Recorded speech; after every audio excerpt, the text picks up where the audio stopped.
Donc bonjour et bienvenue dans cette nouvelle vidéo. Nous sommes au lac de la Gileppe, enfin au barrage de la Gileppe, et nous allons faire le tour du lac en vélo. On va vous faire découvrir les lieux. Allez, c'est parti.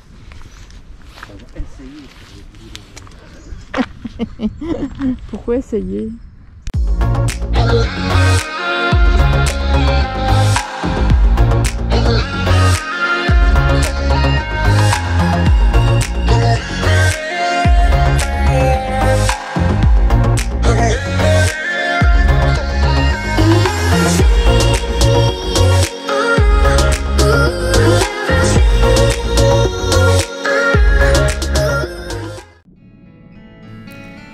Nous quittons le parking où nous sommes garés pour nous diriger vers le barrage. Le barrage de la Gileppe est situé dans la province de Liège, dans la commune de Jalais. La paroi d'origine du barrage, de type poix, est l'une des plus anciennes d'Europe.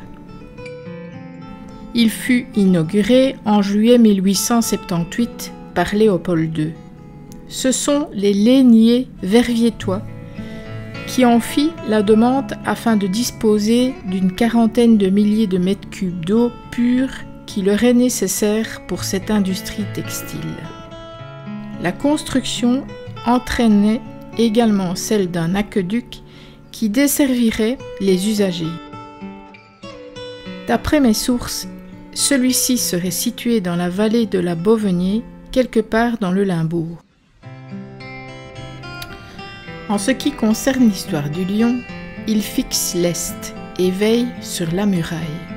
Certains disent aussi qu'il fixe l'ancienne frontière prussienne qui était à environ 5 km de là.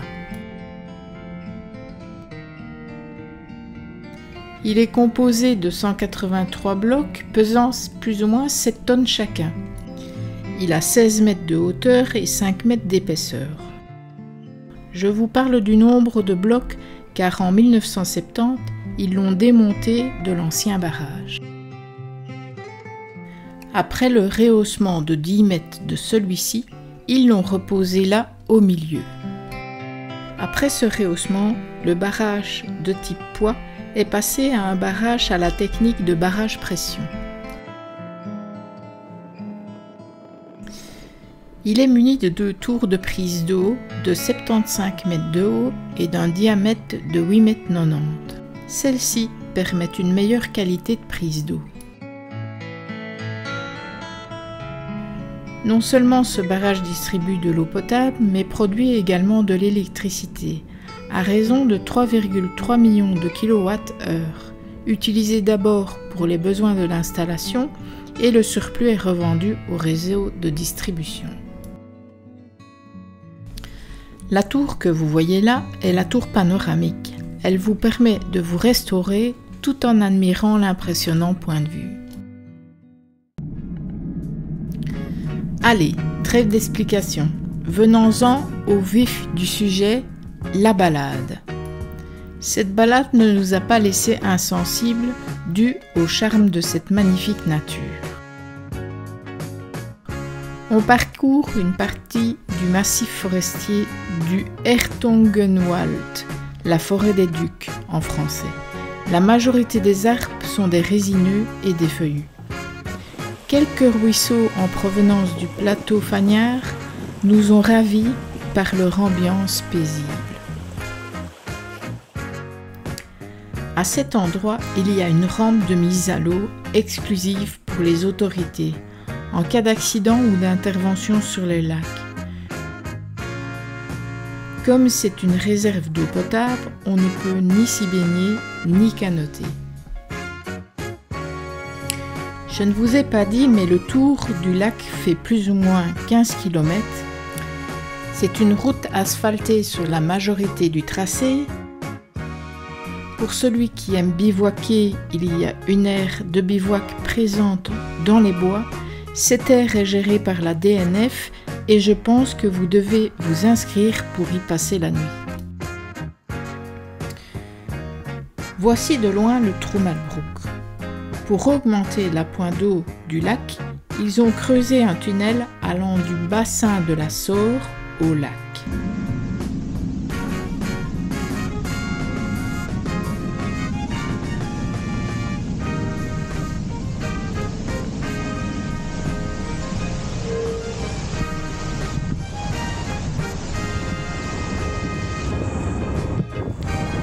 Ils gèrent le débit d'eau de plus ou moins fort selon le niveau de l'eau et les précipitations du moment. Au moment où on a filmé, les vannes n'étaient pas ouvertes au maximum. Un vrai canon à eau.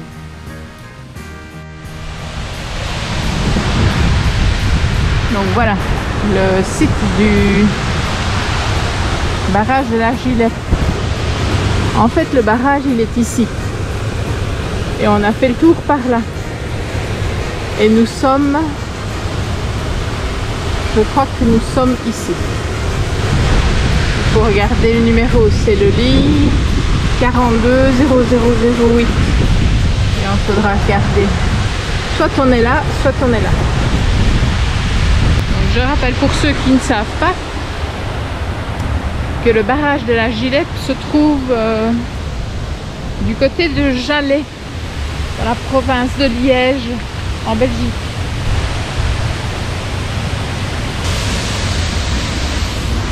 Évidemment, l'accès est interdit, on comprendra pourquoi. Hein.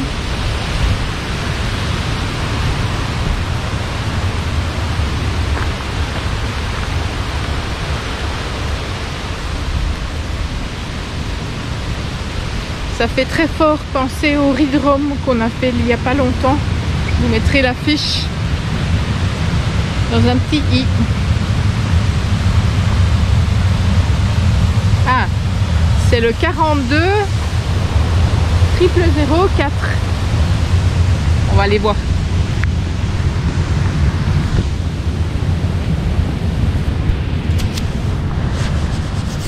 Ah, je trouve Malbrook a mouillé la caméra.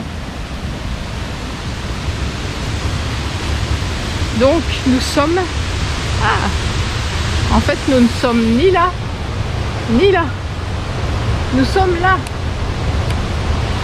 Ah, je pensais qu'on était plus loin. Je pensais qu'on était là. Mais non, on est seulement ici. Ah ben, en plus, c'est marqué trop mal. Et avant ça, il y avait le Grand Lys que je n'ai pas filmé. Mais c'est en hauteur, il faut rentrer dans les bois avec les vélos. J'ai pas eu envie de rentrer vraiment dans le bois. Donc voilà. Et ben voilà. Quelques photos. Et on y va. Continue. Ou on fait demi-tour, je ne sais pas. On verra bien. On est déjà à 9 km, je crois. On verra. Concernant le tunnel dont je viens de vous parler, à sa construction dans les années 50, un violent orage a éclaté. Celui-ci a changé le niveau de l'eau, qui a changé le débit d'eau, qui est passé très rapidement à 70 mètres cubes par seconde dans ce tunnel de plus de 2 km. Les 8 hommes qui y travaillaient avaient fini journée, quand ils décident de remonter le tunnel du côté de la Saure plutôt que de redescendre vers le lac. Les eaux se mettent à monter et a tellement gonflé qu'un mur d'eau de 4 à 5 mètres s'engouffre en partie dans le tunnel. Surpris dans leur remontée, coincés dans les branches, les pierres et les gravats, les 8 hommes en sont morts. Une plaque commémorative y est toujours présente à l'entrée du tunnel.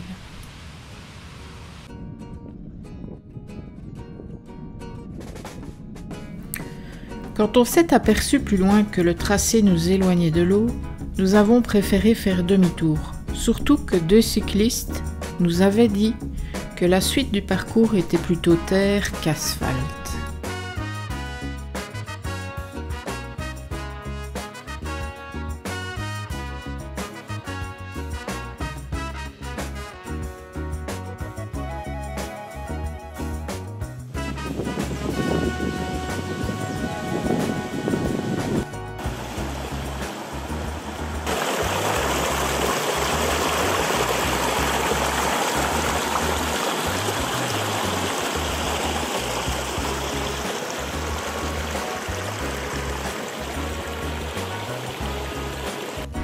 En ce qui concerne les chemins de randonnée, vous devez savoir qu'en période de grande sécheresse, quand le niveau du lac est descendu très bas, il y a possibilité de parcourir d'anciens sentiers qui habituellement sont recouverts par l'eau.